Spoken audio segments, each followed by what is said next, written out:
Hi everyone, welcome to Reboot, Recast, Recycle. Today we're talking about the casting of Mehcad Brooks, I think that's how you say his name, as Jimmy Olsen in the upcoming Supergirl show.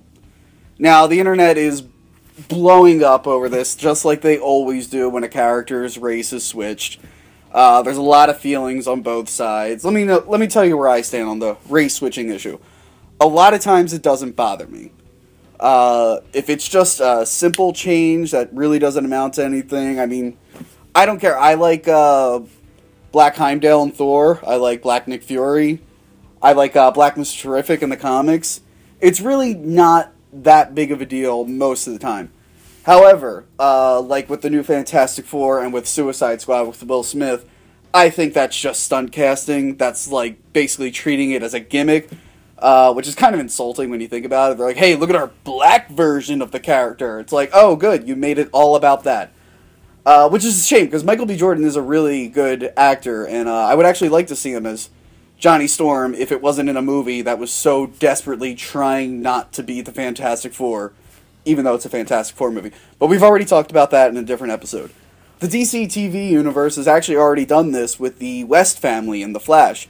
The West were usually white, and in the show, Joe and Iris West are black, and it's perfectly fine. I didn't have an issue with it. I actually like the actors in it, which means we'll eventually probably get a black Wally West. And that's one of the good advantages of race switching. It opens you up to a whole world of actors that could bring something to the character that you wouldn't have if you were limited to one color. So like I said, yeah, there are good and there are bad. However, with Jimmy Olsen, it should not matter.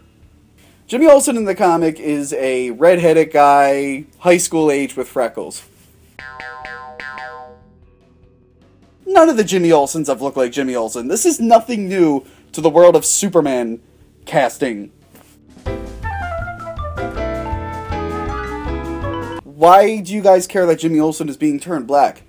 Jimmy Olsen's entire history has amounted to two things. He's Superman's pal, and he turns into things.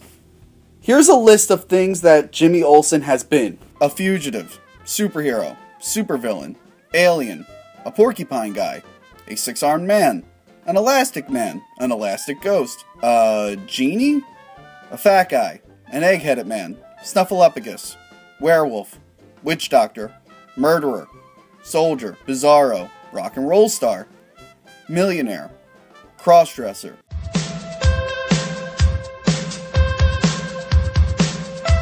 hitman,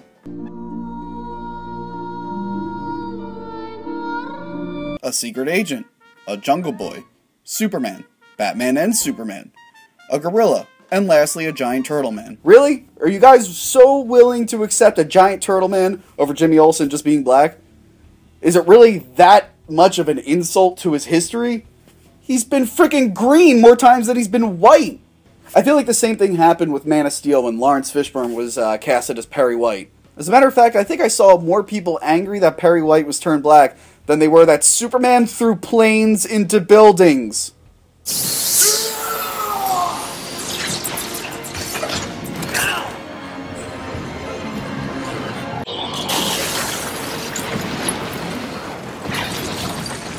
So yeah, let's give Mehcad Brooks a break. He's a really good actor. I enjoyed him in True Blood.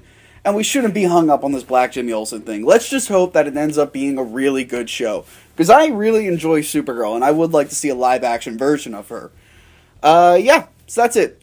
Black Jimmy Olsen, good. Now let's bitch about flat-chested Cat Grant, because that shit makes no sense to me.